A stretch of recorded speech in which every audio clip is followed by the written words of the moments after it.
अध्याय 4। तब मूसा ने उत्तर दिया कि वे मेरे प्रतीति न करेंगे और न मेरी सुनेंगे, वरन कहेंगे कि यहोवा ने तुझको दर्शन नहीं दिया। यहोवा ने उससे कहा, तेरे हाथ में वह क्या है? वह बोला, लाठी। उसने कहा, उसे भूमि पर डाल दे। जब उसने उसे भूमि पर डाला तब वह सर्प बन गई और मूसा उसके सामने से भागा।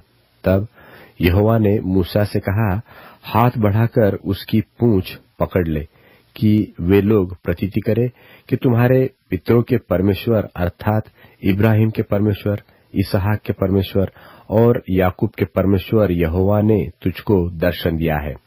जब उसने हाथ बढ़ाकर उसको पकड़ लिया तब वह उसके हाथ में फिर लाठी बन गई।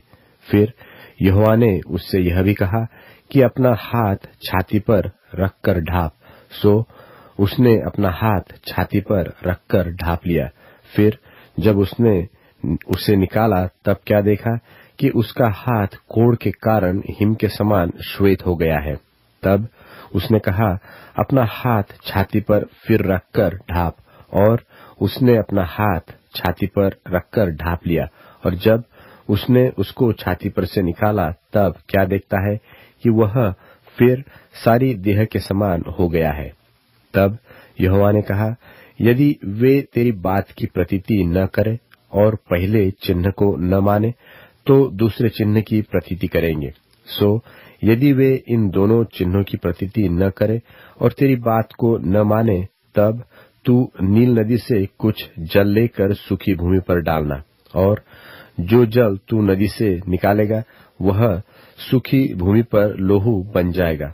मूसा ने यहोवा से कहा, हे मेरे प्रभु, मैं बोलने में निपुण नहीं, न तो पहले था और न जब से तू अपने दास से बातें करने लगा। मैं तो मुंह और जीभ का भद्दा हूँ। यहोवा ने उससे कहा, मनुष्य का मुंह किसने बनाया है? और मनुष्य को गूंगा व बहिरा व देखने वाला व अंधा मुझ यहोवा को छोड़ कौन बनाता है? अब जा, मैं तेरे मुख के संग होकर जो तुझे कहना होगा वह तुझे सिखलाता जाऊंगा। उसने कहा, हे मेरे प्रभु, जिसको तू चाहे उसी के हाथ से भेज। तब यहोवा का कोप मूसा पर भड़का और उसने कहा, क्या तेरा भाई लेवीय हारून नहीं है? मुझे तो निश्चय है कि वह बोलने में निपुण है और वह तेरी भेंट के लिए निकला भी आता है और तुझे देखकर मन में आनंदित होगा। इसलिए तू उसके ये बातें सिखाना और मैं उसके मुख के संग और तेरे मुख के संग होकर जो कुछ तुम्हें करना होगा वह तुमको सिखलाता जाऊंगा। और वह तेरी ओर से लोगों से बातें किया करेगा। वह तेरे लिए मुंह और तू उसके लिए परमेश्वर ठहरेगा। और तू इस लाठी को हाथ में लिए जा और इसी से इन चिन्हों को दिखाना। तब मूसा अपने ससुर यित्रो के पास लौटा और उससे कहा, मुझे विदा कर कि मैं मिस्र में रहने वाले अपने भाइयों के पास जाकर देखूं कि वे अब तक जीवित है व नहीं। यित्रो ने कहा, कुशल से जा। और यहोवा ने मिद्यान देश में मूसा से कहा, मिस्र को लौट जा, क्योंकि जो मनुष्य तेरे प्राण के प्यासे थे वे सब मर गए हैं। तब मूसा अपनी पत्नी और बेटों को गधे पर चढ़ाकर मिस्र देश की ओर परमेश्वर की उस लाठी को हाथ में लिए हुए लौटा।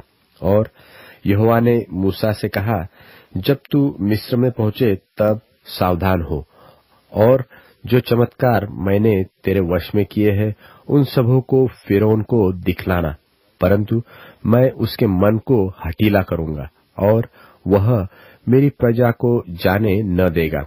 और तू फिरौन से कहना कि यहोवा परमेश्वर यो कहता है कि इस्राएल मेरा पुत्र वरन मेरा जेठा है, और मैं जो तुझसे कह चुका हूँ कि मेरे पुत्र को जाने दे कि वह मेरी सेवा करे, और तूने अब तक उसे जाने नहीं दिया।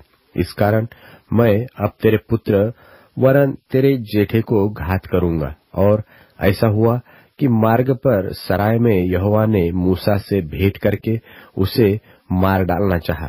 तब सिप्पोरा ने एक तेज चकमक पत्थर लेकर अपने बेटे की खड़ली को काट डाला और मूसा के पांव पर यह कहकर फेंक दिया कि निश्चय तू लोहू बहाने वाला मेरा पति है। तब उसने उसको छोड़ दिया और उसी समय खतने के कारण वह बोली, तू लोहू बहाने वाला पति है। तब यहोवा ने हारून से कहा, मूसा से भेंट करने को जंगल में जा। और वह गया और परमेश्वर के पर्वत पर उससे मिला और उसको चूमा। तब मूसा ने हारून को यह बतलाया कि यहोवा ने क्या क्या बातें कहकर उसको भेजा है और कौन कौन से चिन्ह दिखलाने की आज्ञा उसे दी है। तब मूसा और हारून ने जाकर इस्राएलियों के सब पुरनियों को इकट्ठा किया और जितनी बातें यहोवा ने मूसा से कही थी वह सब हारून ने उन्हें सुनाई और लोगों के सामने वे चिन्ह भी दिखलाए और लोगों ने उनकी प्रतीति की।